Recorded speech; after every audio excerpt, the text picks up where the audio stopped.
ada surga. Saya ingat beberapa tahun lalu saya ada berziarah, berkunjung kepada salah satu guru saya, Habibana Zain bin Smith, Madinah. Luas, luar biasa, ibadah luar biasa. Habis selesai baca zikirnya bersama dengan kami, kisah-kisah orang-orang soleh sama anak-anaknya. Ada tamu, beliau akan temuin tamu. Yang diceritakan adalah hal-hal yang berbau ilmu, hal-hal yang bernilai ibadah, hal-hal yang mendekatkan orang pada Allah Subhanahu wa taala. Mendoakan orang lain. Kemudian masuk lagi, mami kami sholat, kemudian dengarkan kami membaca Al-Quran. Minta kami untuk baca beberapa hadis dari hadisnya Nabi Muhammad, beliau kemudian menerangkannya. Dia bilang, saya kalau lagi bersama dengan ini, kalau kamu bisa hidup dengan cara seperti ini, kamu sudah akan berada dalam surga sebelum surga nantinya. Kata Allah tentang para kekasih-kekasihnya, ala inna awliya Allah la khaufun alaihim walahum yahzanun. Ketahuilah sesungguhnya para kekasih-kekasih Allah Subhanahu wa taala la khauf alaihim. Mereka enggak punya rasa takut, enggak punya walahum yahzanun, dan tidak pula bersedih hati. Kenapa begitu? Karena Allah telah memandang jiwanya dan memberikan cahaya dalam jiwanya, sehingga di dunia mereka berasa dalam surga tanpa takut, tanpa sedih. Di akhirat kelak mereka adalah para kekasih-kekasih Allah Subhanahu wa taala. Tanggamu tinggal bersama dengan suami, ayat kursi saat masuk dalam rumah. Adakah itu ada dalam rumah tanggamu? Ataukah semua orang yang ada di dalamnya seperti tidak peduli dengan urusan-urusan antara dia dengan Allah Subhanahu wa taala? Saudaraku sekalian saya muliakan, rumahmu ketika di dalamnya ada ayat-ayat Al-Quran yang dibaca akan menjadi penanda bagi para malaikat-malaikat untuk mendoakan rumah tangga mengingat Allah. Ada hati yang sedang tadabbur Al-Quran. Coba dilihat rumahmu gimana? Ada Qur'annya apa enggak? Adakah anakmu membaca Al-Quran di dalam rumah? Enggak Ustazah, soalnya udah gede-gede sibuk sekolah. Bu, kalau kamu lihat anakmu sibuk-sibuk sampai lupa sama Quran, sebelum kamu ngomel-ngomel sama dia, kamu liatin diri kamu. Sibukmu dengan apa? Sibukmu dengan apa? Scroll Shopee? Sibukmu dengan apa? Al-Quran. Yuk, mulai. Kita baca. Gak apa-apa biar selembar, 2 lembar. Gak apa-apa. Sore baca apa? Malam sebelum tidur Al-Muluk. Itu sekurangnya ayat Al-Quran yang kita baca. Pagi baca surat Yasin. Kata Nabi, siapa yang kepengen urusannya dipermudah sepanjang hari, awalilah dengan baca surat Yasin. Terutama untukmu yang orang tuamu sudah berpulang ke rahmatullah atau kaum kerabatmu sudah berpulang ke rahmatullah, pagi-pagi hari hadiahkan untuk mereka surat Yasin. Sebelum baca Yasin kamu niatkan, ya Allah, Yasin ini saya baca untuk ibu saya yang sudah berada di sisimu ya Allah. Untuk ayah saya yang sudah meninggal dunia ya Allah. Untuk suami saya ya Allah yang sudah meninggal dunia. Sebutkan namanya, kemudian mulailah kamu baca surat Yasin. Iqra'u ala mautakum Yasin, kata Nabi Muhammad. Bacakanlah Yasin untuk orang-orang yang sudah meninggal dunia di antara kalian. Surat Waqiah di saat sore hari, saudara sekalian. Surat Waqiah surat yang mendatangkan rizki zahir batin. Sayyidina Ibnu Mas'ud ketika mau meninggal dunia mensedekahkan nyaris seluruh hartanya. Ditanya oleh para sahabatnya, wahai Ibnu Mas'ud, kalau semua hartamu kamu sedekahkan, apa yang kamu tinggalkan untuk keluargamu? Beliau menjawab, inni taraktu lahum suratul Waqiah. Aku telah meninggalkan kepada mereka surat Al-Waqiah. Aku pesankan kepada mereka untuk selalu membacanya setiap hari, sebab aku mendengar baginda Nabi Muhammad SAW mengatakan, la faqram al-waqi'ah, tidak ada kefakiran bersama dengan surat Al-Waqi'ah. Pengen rezeki lancar zahir batin, jangan jauh-jauh dari baca surat Waqi'ah.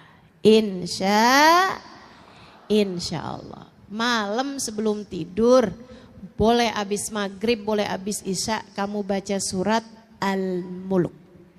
Surat Tabarakal Muluk. Saudara sekalian yang saya muliakan, surat Tabarak ini pendek aja 30 ayat. Akan tetapi kata Nabi Muhammad, 30 ayat. Hiyal munji'ah, hiyal syafi'ah min adzabil qabr. 30 ayat. Dia dapat menyelamatkanmu dari segala macam kubur. Biasakan untuk mengerjakan ketaatan di dalam rumah. Ajak anak-anakmu untuk melakukannya. Kasih tahu suamimu untuk dapat melakukannya. Untuk Allah turunkan rahmat sehingga dengannya kamu merasakan ada surga dalam rumah tanggamu. Ketaatan jangan tinggal.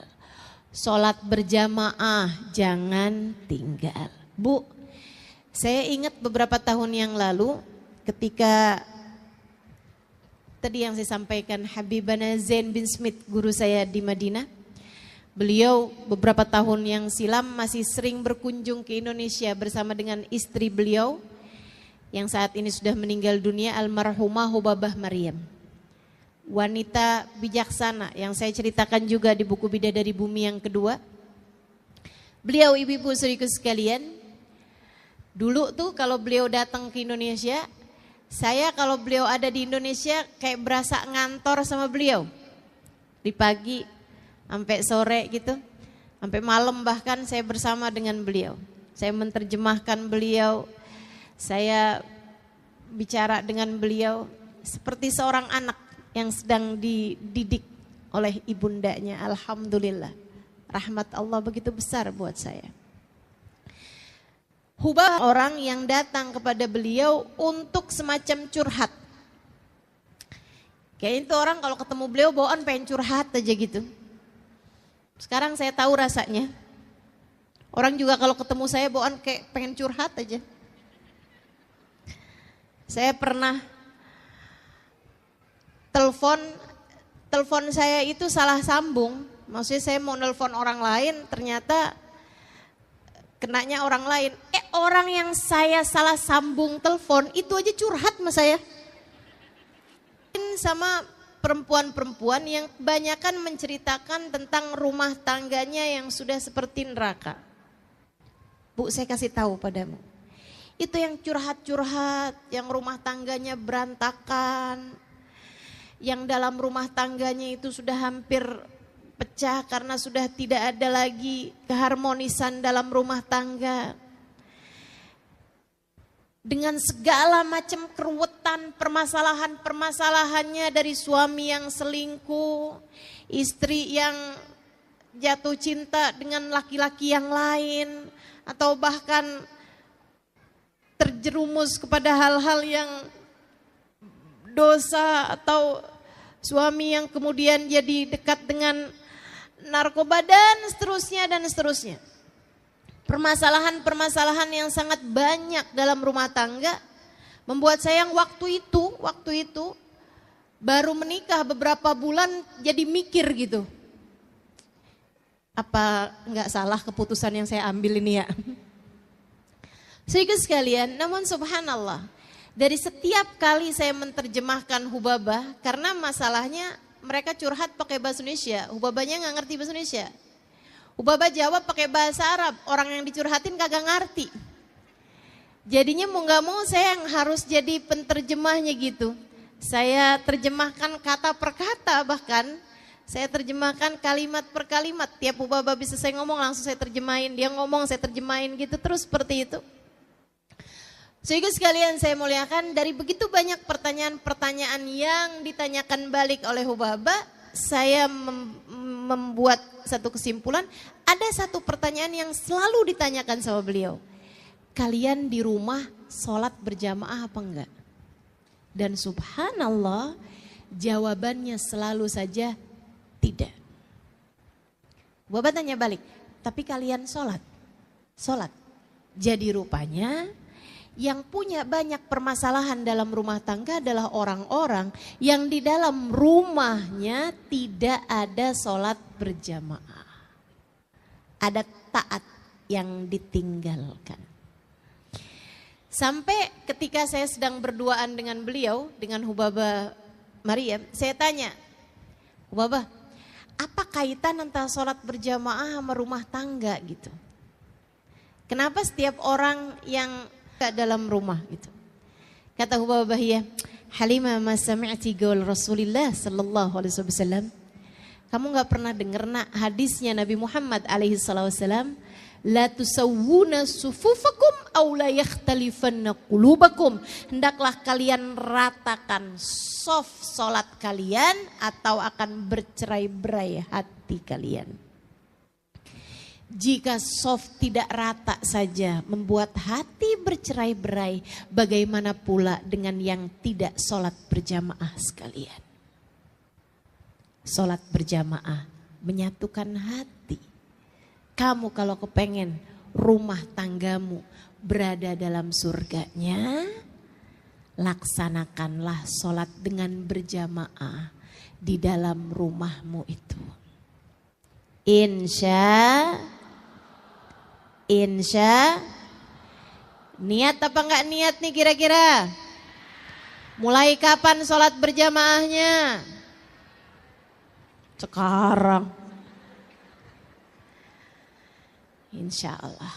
Kerjain ya. Ustazah, suami saya kerja, Ustazah. Nggak apa-apa, kerja. Tapi di saat beliau berada dalam rumah, di saat dia sedang berada dalam rumah, dan kamu juga sedang berada dalam rumah, maka kalian ngerjain sholatnya jangan masing-masing. Jangan sendiri-sendiri, sholatlah dengan berjamaah. Faham? Suami saya sholatnya di masjid, Ustazah. Oke. Tapi kan biasanya biar bagaimanapun ada masanya ketika suami harus sholat di rumah. Kan begitu? Nah, saat dia sedang mengerjakan sholatnya di rumah, kamu sholatlah dengan berjamaah bersama dengan dia. Itu maksud saya. Insya Allah. Jangan tinggal ketaatan, ini syarat mutlak menghadirkan surga dalam rumah tanggamu. Yang kedua, tinggalkan dosa. Ustazah, saya sih bisa tinggalin dosa Ustazah, tapi suami saya enggak. Dia selalu saja mengerjakan dosa-dosa di dalam rumah tangga kami. Bu, mulailah dari dirimu sendiri dulu. Mulailah dari dirimu sendiri dulu. Tinggalin dosa-dosa. Saya enggak ngerjain dosa Ustazah. Yakin. Ngomelin suami kamu pikir bukan dosa? nilep duit suami ketika kamu lagi nyuci baju, terus nemu ternyata di saku bajunya ada uangnya, kamu pikir nggak dosa? Ustazah, emang itu dosa ya? Bukannya rezeki istri soleha? Yuk tinggalin dosa. Bu, saat kamu bohong, kamu pikir itu nggak dosa? Dosa. Al-mu'min la yakdzib, kata Nabi Muhammad. Orang mukmin nggak bohong. Orang mukmin nggak bohong. Orang mukmin nggak bohong. Saya ulang-ulangin ini ibu, orang mukmin nggak bohong. Sengaja saya ulangin terus, orang mukmin nggak bohong. Biar kamu ingat dalam pikiran kamu, orang mukmin nggak bohong. Saat kamu nanti mau berbohong, entah kepada anakmu, entah kepada suamimu, entah kepada siapapun, kamu ingat ucapan saya, orang mukmin gak bohong.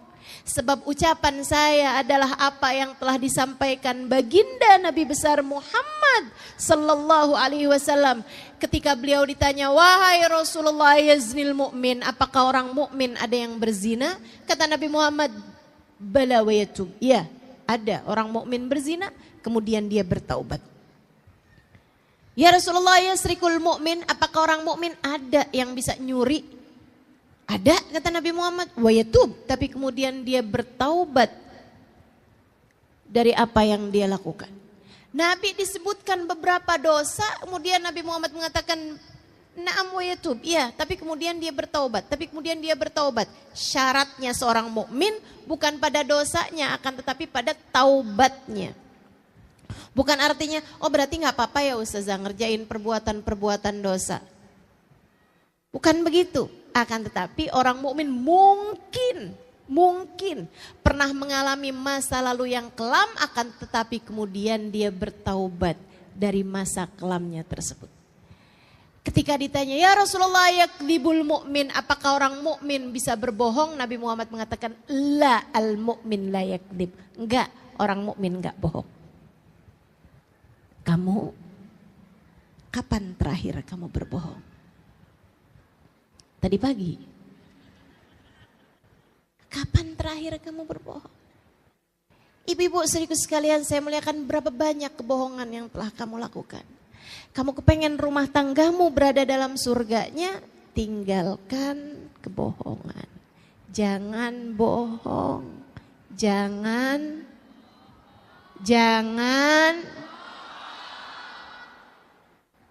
Ingatin terus ucapan saya ini. Jangan bohong. Ibu-ibu sekalian saya muliakan, tinggalkan dosa-dosa. Apapun itu. Kamu kecewa karena suamimu telah menduakan hatimu, dan sebagaimana mestinya tidak memberi kepadamu apa yang kamu harapkan, hingga satu hari ketika suamimu sudah tertidur di sampingmu, ada pesan masuk. Hai, apa kabar? Dari mantan ketemuan waktu reuni kemarin. Saya sih Bu gak setuju dah Bu sama acara reunian. Banyak yang CLBK. Ya ampun, saya nyesel gak kawin sama dia, sekarang udah punya pom bensin. Bahaya banget. Yuk,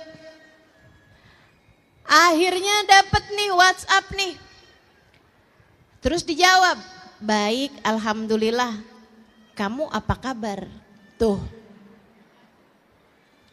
lanjut dah, baik.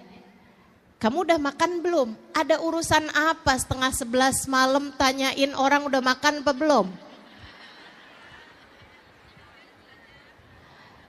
Kamu kemudian lihat suamimu itu, gak pernah nanyain sih udah makan apa belum. Lah orang makannya barengan. Saudaraku sekalian yang saya muliakan, kemudian berlanjutlah apa yang kamu sebut diawali dengan khianat hati. selingkuh batin. Teman-teman saudariku sekalian yang saya muliakan, ini adalah pintu pembuka untuk sebuah dosa besar bernama zina. Dari saling sapa, kemudian ketemuan, kemudian entah apa yang akan kamu kerjakan. Kamu gak pernah tahu, setan itu sudah profesional mengganggu hamba-hambanya. Jangan pernah buka pintu untuk masuknya setan di dalam urusan rumah tanggamu. Jangan. Bisa jadi laki-laki lain lebih ganteng, lebih perhatian, lebih baik, lebih soleh. Tapi dia bukan suamimu. Kunci surgamu tidak berada jalan surga ketika kamu taat baik padanya. Jalan neraka ketika kamu menghina dia. Ketika kamu tidak memperlakukan dia dengan semestinya. Jangan terbiasa mengerjakan dosa. Dalam rumah tanggamu, angkat dah. Dosa-dosa, tinggalkan dosa. Pasti akan lebih damai. Pasti akan lebih harmonis. Pasti akan banyak turun rahmatnya Allah Subhanahu wa taala kepada rumah tanggamu. Yang ketiga, teman-teman sekalian, yang pertama tadi apa? Jangan tinggal taat. Yang kedua apa? Berada di dalam surganya dalam rumah tanggamu. Apa kaitannya Ustazah? Apa kaitannya? Ini saya ceritain. Apa kaitannya? Saya punya teman. Dia seorang daiyah, seorang ustazah di Australia. Teman saya kan banyak, Bu, jangan ngiri. Seorang daiyah di Australia. Satu waktu saat kedatangannya di Indonesia, dia cerita. Namanya Ustazah Ummu Abdurrahman. Dia cerita bahwa dia itu berdakwah di Australia dan ada banyak di antara orang-orang yang mulai masuk dalam agama Islam sehingga dia banyak mentalkin orang-orang. Sering banget datang ke rumah dia, duduk di ruang tamunya. Bahkan di saat dia lagi gak ada dalam rumah. Nanti kalau pas dia kebetulan pulang, si tetangga itu ada di depan rumah, ada di ruang tamu gitu, dia nanya, ada yang bisa saya bantu? Oh iya, saya kehabisan garam, boleh minta garammu? Dikasihin. Tambah kamu buat duduk aja gitu, kayak tenang banget, saya gak ngerti kenapa. Dia bilang padahal rumah tetangga saya ini jauh lebih mewah, jauh lebih bagus daripada rumah saya. AC-nya jauh lebih dingin daripada AC di rumah saya. Dia bilang daripada AC di rumah saya.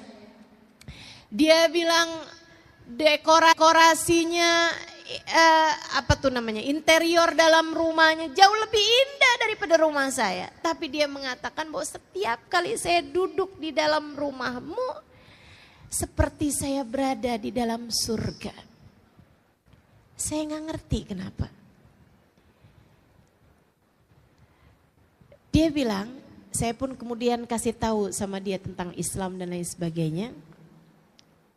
Tapi dia mengatakan, kenapa di rumah umat Islam kebanyakannya seperti berada di dalam surga?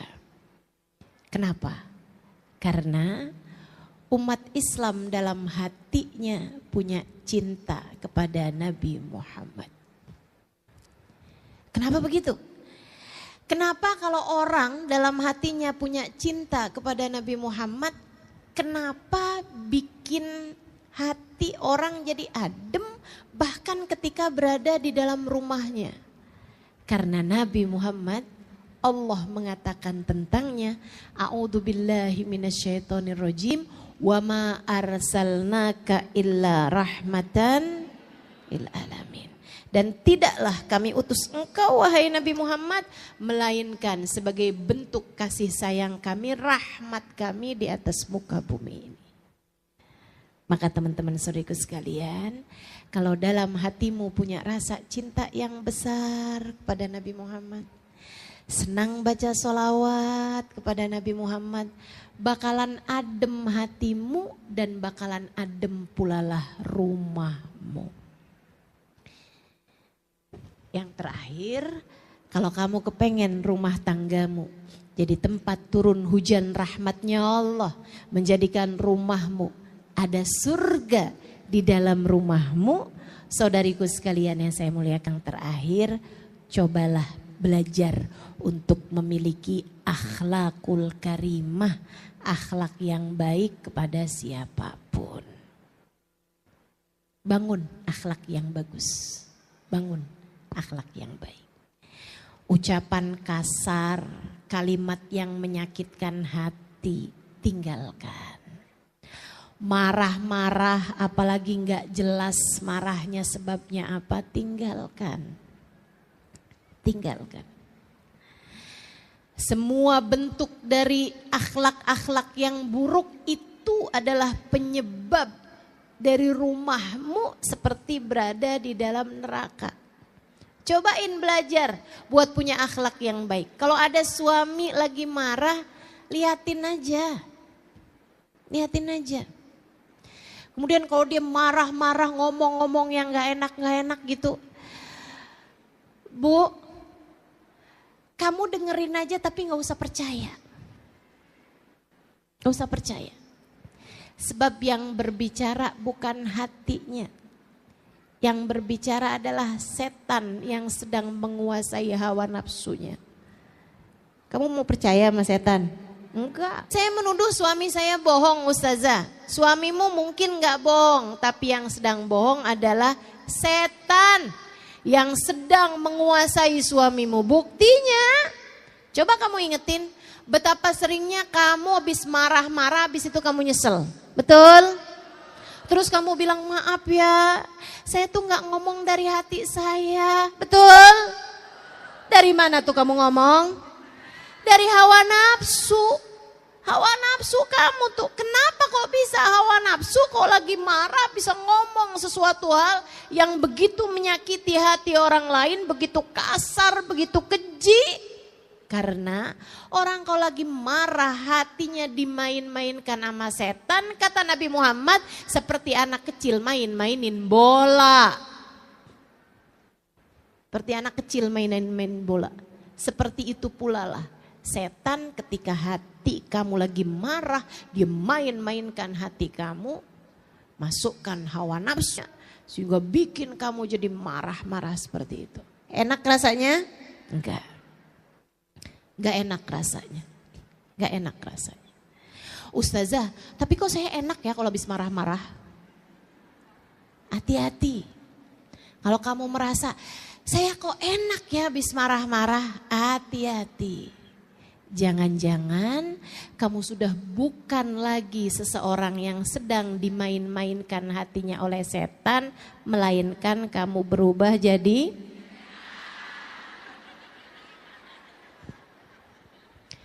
yang seneng kalau lagi marah-marah itu setan, Bu, bukan manusia. Jadi ibu-ibu saudaraku sekalian yang saya muliakan, yuk bismillah, akhlak kamu diperbaiki sama anak, ngomong yang enak. Sama suami ngomong yang enak. Kalau lagi kepengen ngomong yang gak enak, Bu, pamitan aja dulu, pergi wudhu. Kalau wudhu gak mempan juga pergi mandi. Kalau mandi gak mempan juga berendam aja dulu. Ustazah bercanda enggak? Saya enggak bercanda. Saya enggak bercanda. Setan itu sesungguhnya kemarahan itu dari setan. Dan setan itu terbuat dari api. Tidak ada yang dapat memadamkan api selain air.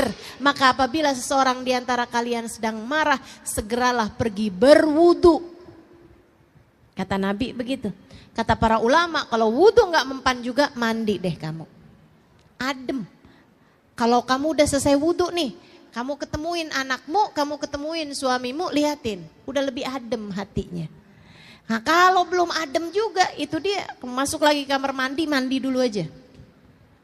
Tar tanyain sama suaminya, kamu katanya mau ngomong apaan? Tar. Mama katanya mau bicara sama saya. Mama mau ngomong apaan? Tar nak. Mamanya lagi berendam.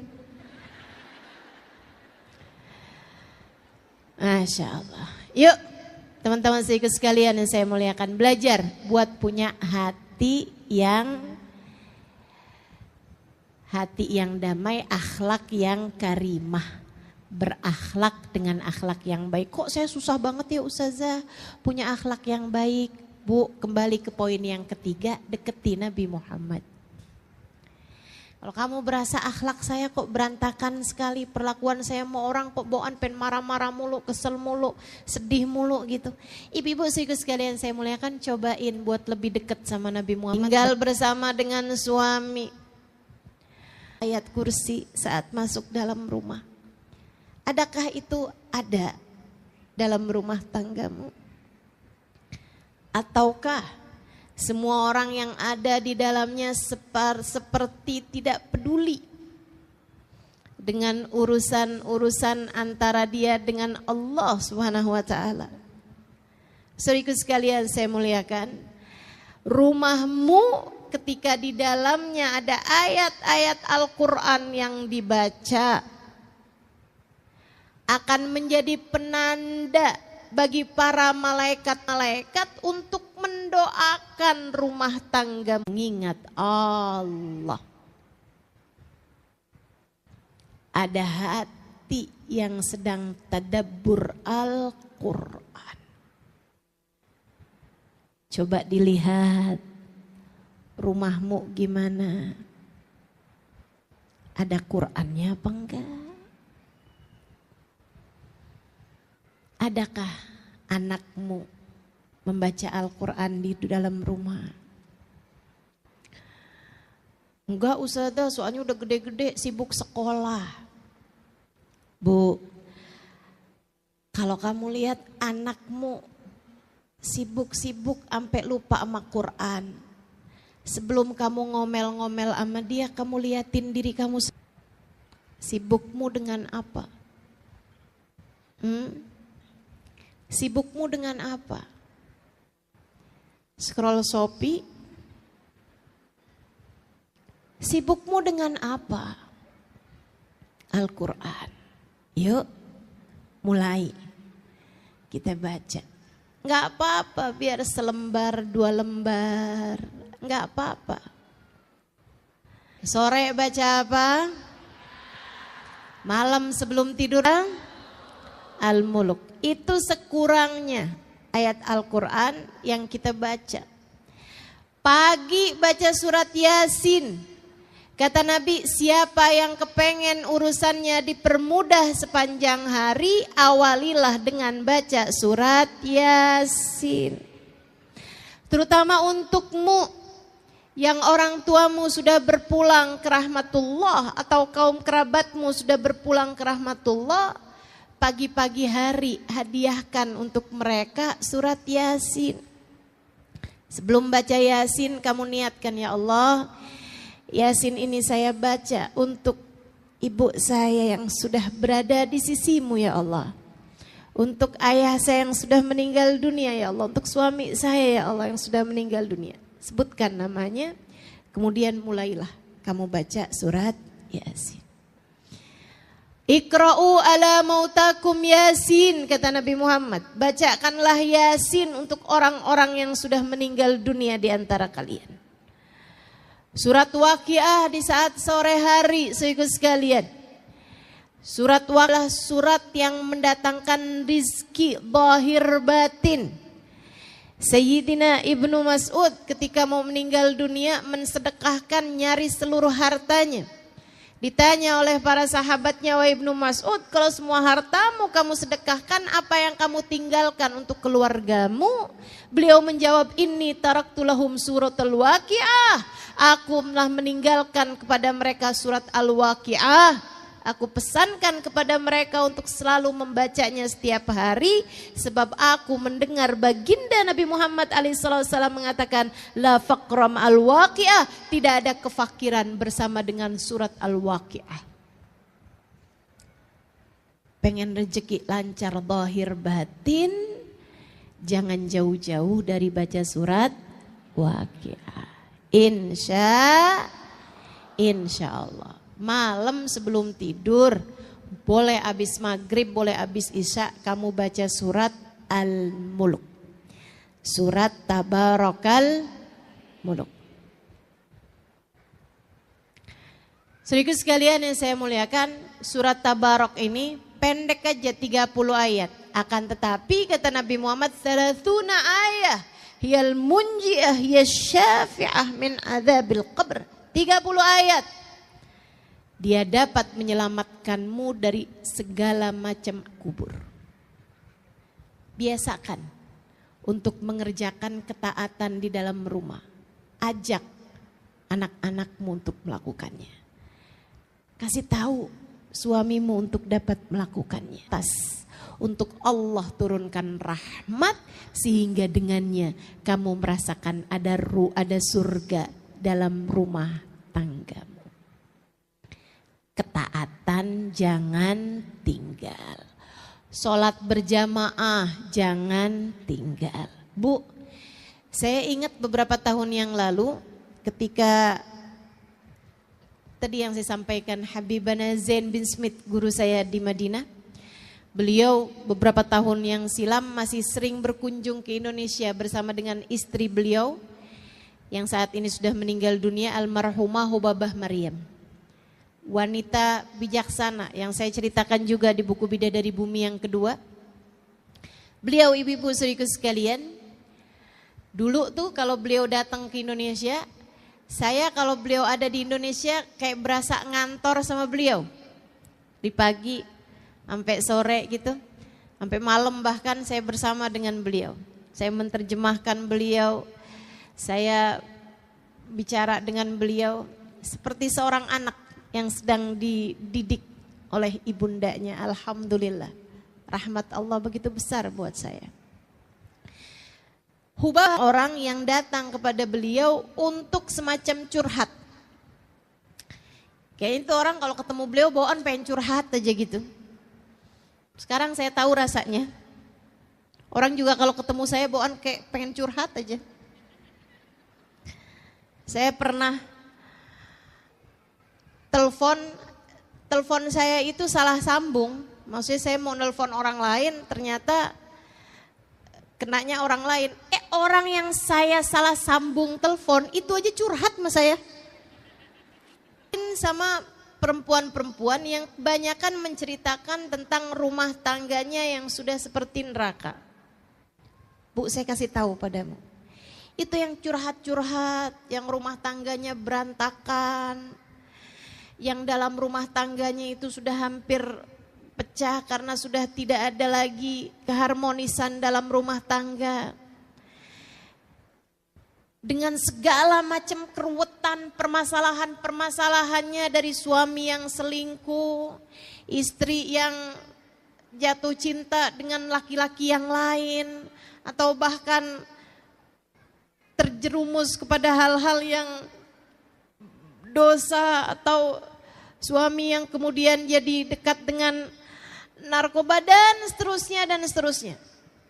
Permasalahan-permasalahan yang sangat banyak dalam rumah tangga membuat saya yang waktu itu baru menikah beberapa bulan jadi mikir gitu. Apa enggak salah keputusan yang saya ambil ini ya?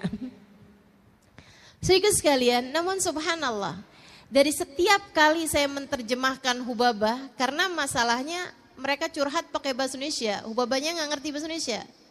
Hubabah jawab pakai bahasa Arab, orang yang dicurhatin kagak ngerti. Jadinya mau gak mau saya yang harus jadi penterjemahnya gitu. Saya terjemahkan kata per kata, bahkan saya terjemahkan kalimat per kalimat. Tiap Hubabah bisa saya ngomong langsung saya terjemahin, dia ngomong saya terjemahin gitu terus seperti itu. Saudara sekalian saya muliakan, dari begitu banyak pertanyaan-pertanyaan yang ditanyakan balik oleh Hubabah, saya membuat satu kesimpulan, ada satu pertanyaan yang selalu ditanyakan sama beliau. Kalian di rumah sholat berjamaah apa enggak? Dan subhanallah jawabannya selalu saja tidak. Bapak tanya balik, tapi kalian sholat? Sholat. Jadi rupanya yang punya banyak permasalahan dalam rumah tangga adalah orang-orang yang di dalam rumahnya tidak ada sholat berjamaah. Ada taat yang ditinggalkan.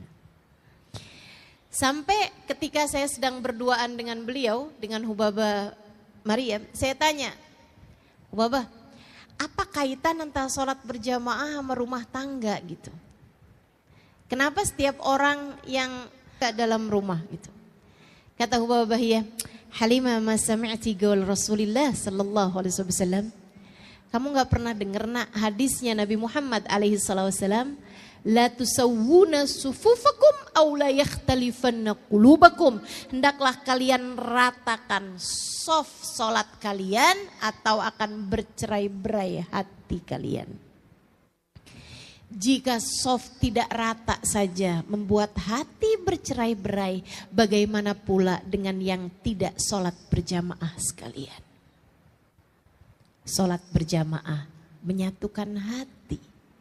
Kamu kalau kepengen rumah tanggamu berada dalam surganya, laksanakanlah sholat dengan berjamaah di dalam rumahmu itu. Insya niat apa enggak niat nih kira-kira? Mulai kapan sholat berjamaahnya? Sekarang. Insya Allah. Kerjain ya. Ustazah, suami saya kerja ustazah. Nggak apa-apa kerja. Tapi di saat beliau berada dalam rumah, di saat dia sedang berada dalam rumah dan kamu juga sedang berada dalam rumah, maka kalian ngerjain sholatnya jangan masing-masing. Jangan sendiri-sendiri, sholatlah dengan berjamaah. Faham? Suami saya sholatnya di masjid ustazah. Oke. Tapi kan biasanya biar bagaimanapun ada masanya ketika suami harus sholat di rumah. Ya kan begitu? Nah, saat dia sedang mengerjakan sholatnya di rumah, kamu sholatlah dengan berjamaah bersama dengan dia. Itu maksud saya. Insya Allah. Jangan tinggal ketaatan, ini syarat mutlak menghadirkan surga dalam rumah tanggamu. Yang kedua, tinggalkan dosa. Ustazah, saya sih bisa tinggalin dosa ustazah, tapi suami saya enggak. Dia selalu saja mengerjakan dosa-dosa di dalam rumah tangga kami. Bu, mulailah dari dirimu sendiri dulu. Mulailah dari dirimu sendiri dulu. Tinggalin dosa-dosa. Saya enggak ngerjain dosa ustazah. Yakin. Ngomelin suami kamu pikir bukan dosa? Nilep duit suami ketika kamu lagi nyuci baju.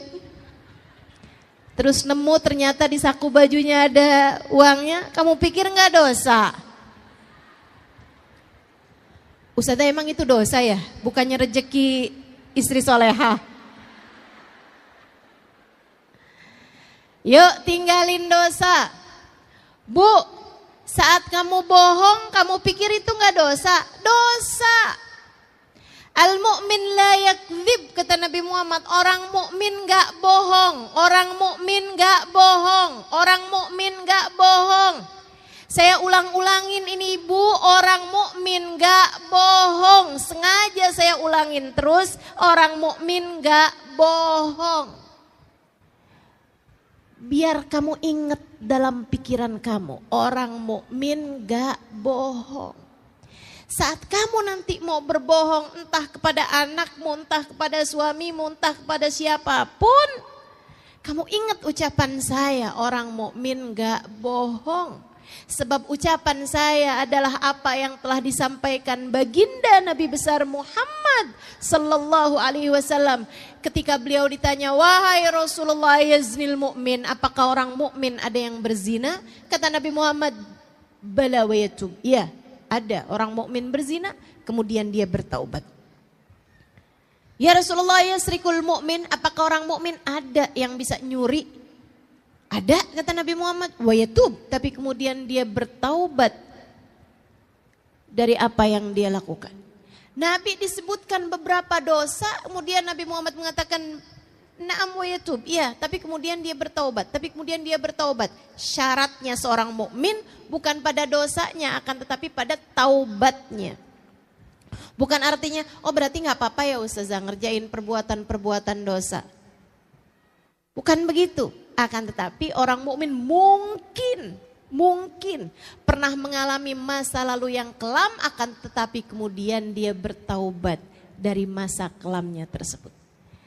Ketika ditanya, ya Rasulullah yakdzibul mu'min, apakah orang mukmin bisa berbohong? Nabi Muhammad mengatakan, la al mu'min la yakdzib. Enggak, orang mukmin enggak bohong.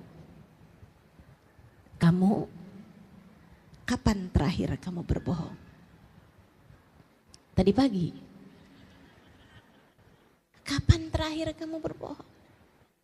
Ibu-ibu saudaraku sekalian, saya muliakan, berapa banyak kebohongan yang telah kamu lakukan. Kamu kepengen rumah tanggamu berada dalam surganya, tinggalkan kebohongan. Jangan bohong. Jangan.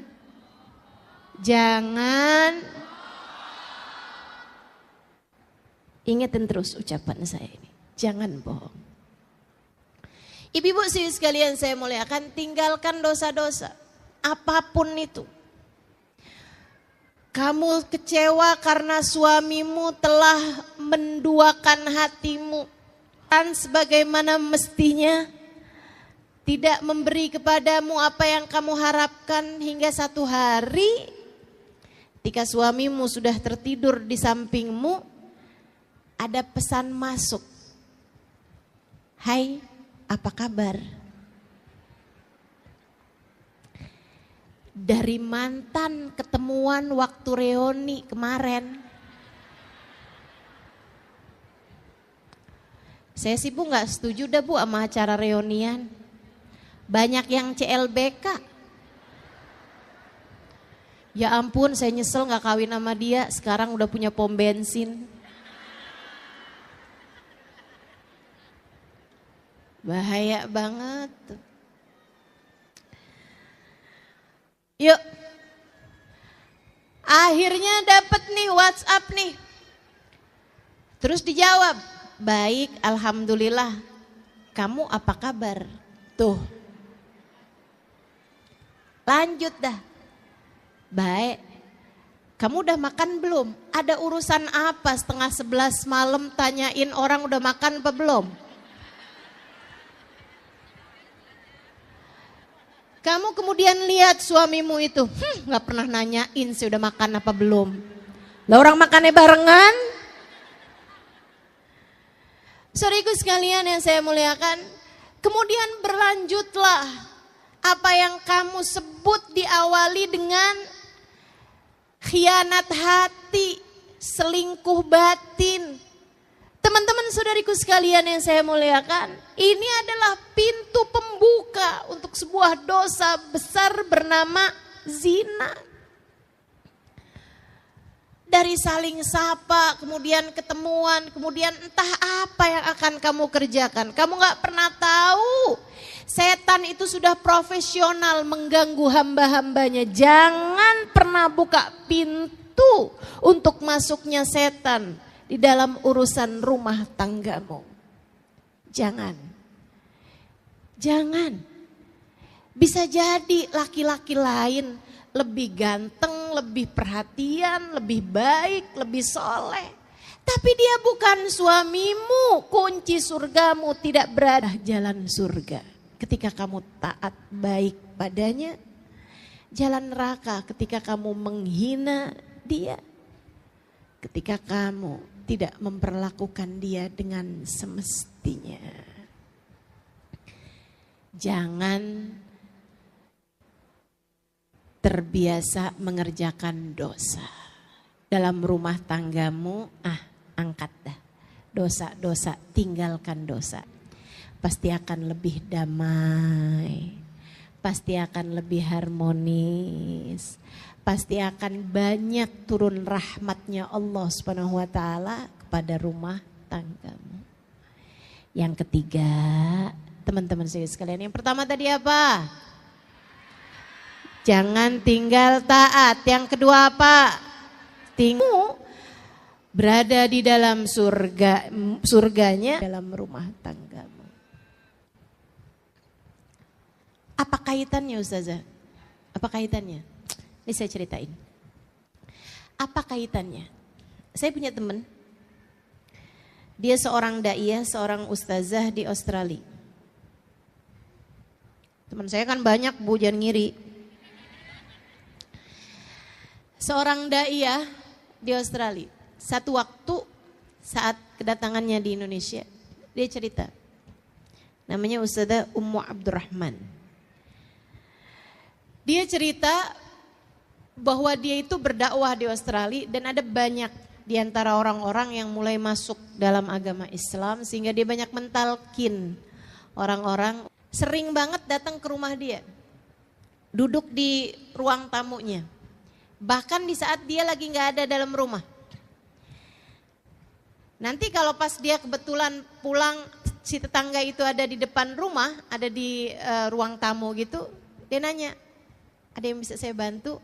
Oh iya, saya kehabisan garam, boleh minta garammu? Dikasihin, tambah kamu buat duduk aja gitu. Kayak tenang banget, saya gak ngerti kenapa.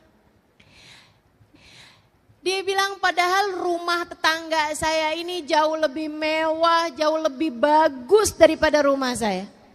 AC-nya jauh lebih dingin daripada AC di rumah saya. Dia bilang daripada AC di rumah saya.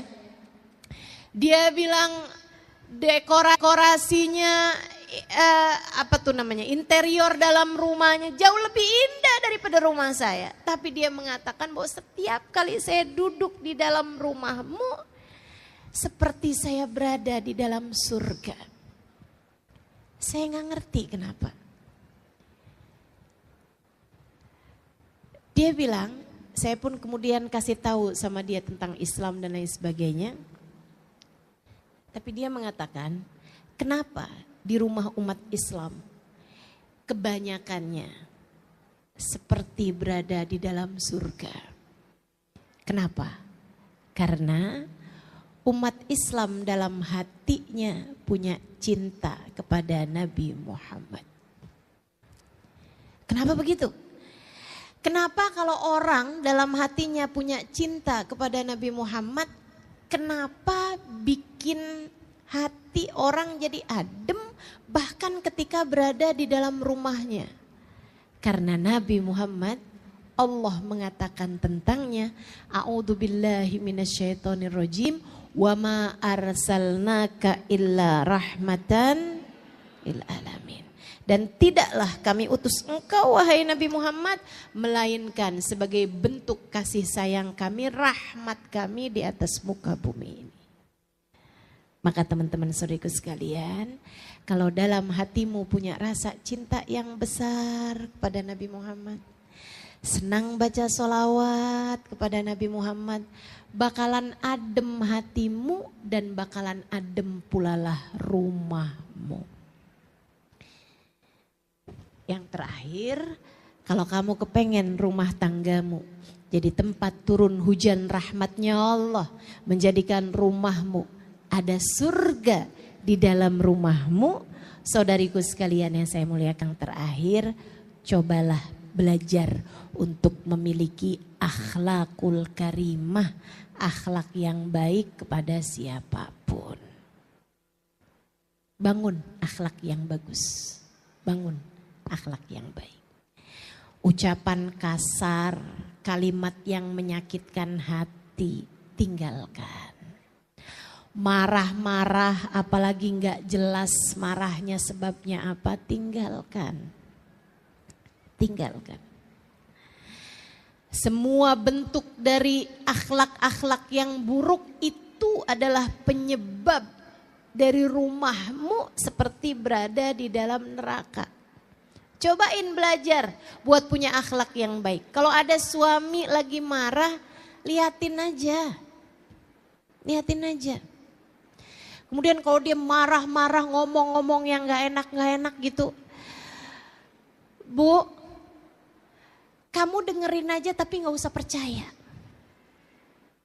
Gak usah percaya. Sebab yang berbicara bukan hatinya.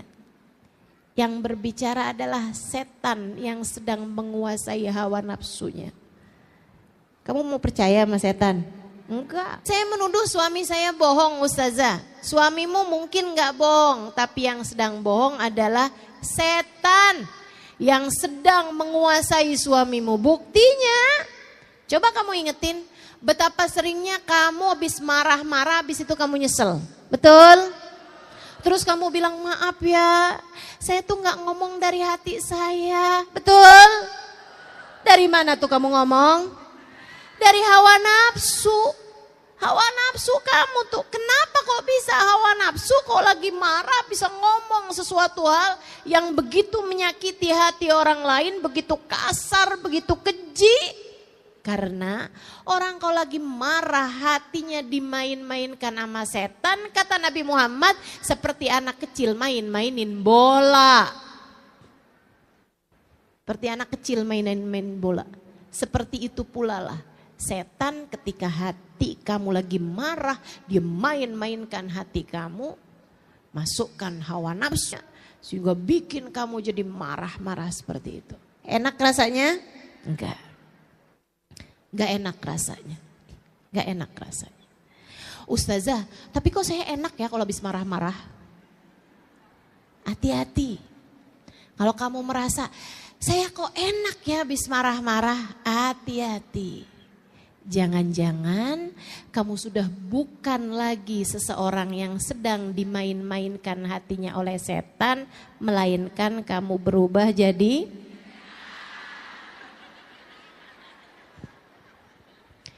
yang seneng kalau lagi marah-marah itu setan, Bu, bukan manusia.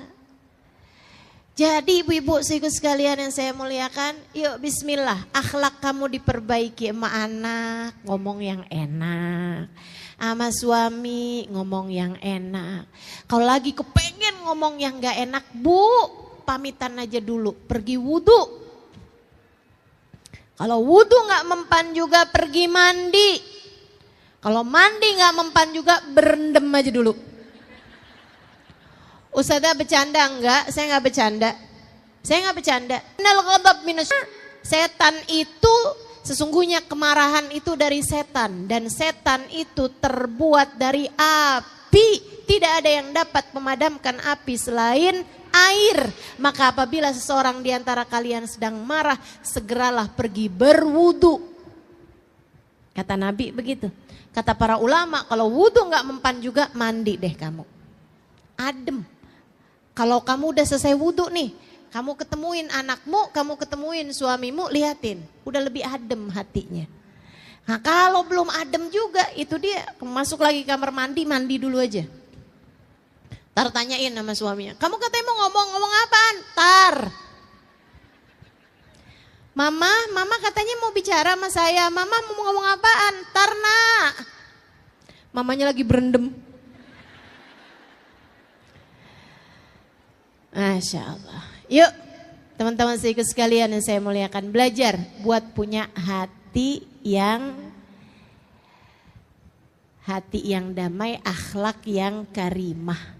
Berakhlak dengan akhlak yang baik. Kok saya susah banget ya Ustazah punya akhlak yang baik?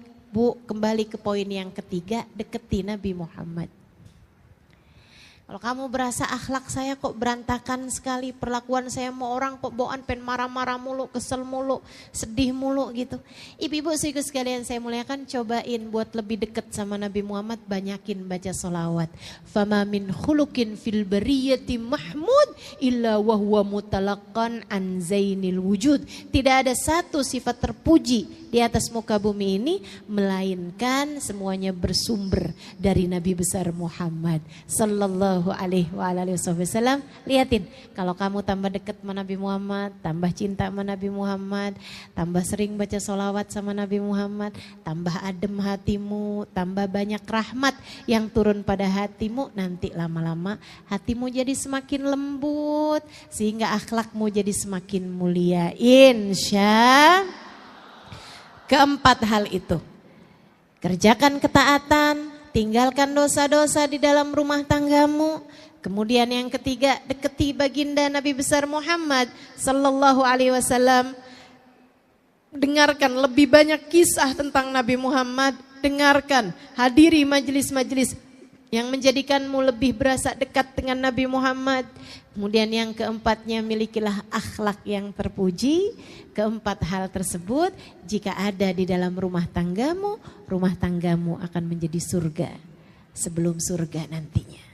Allah akan turunkan rasa cinta antara suami sama istri, rasa cinta antara orang tua sama anak, rasa cinta antara saudara sama saudaranya, rasa cinta antara teman sama temannya, sahabat-sahabatnya, rasa saling cinta antara tetangga sama tetangganya, rasa saling hormat antara orang-orang di sekelilingnya, semuanya menjadi sebuah kesatuan hati, menjadi hati yang saling terpaut satu sama lain, tempat turun hujan rahmat Allah SWT di atas muka bumi ini insyaallah.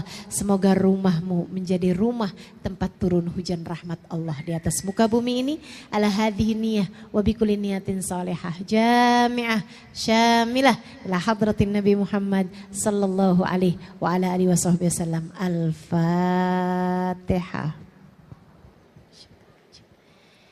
Bismillahirrahmanirrahim.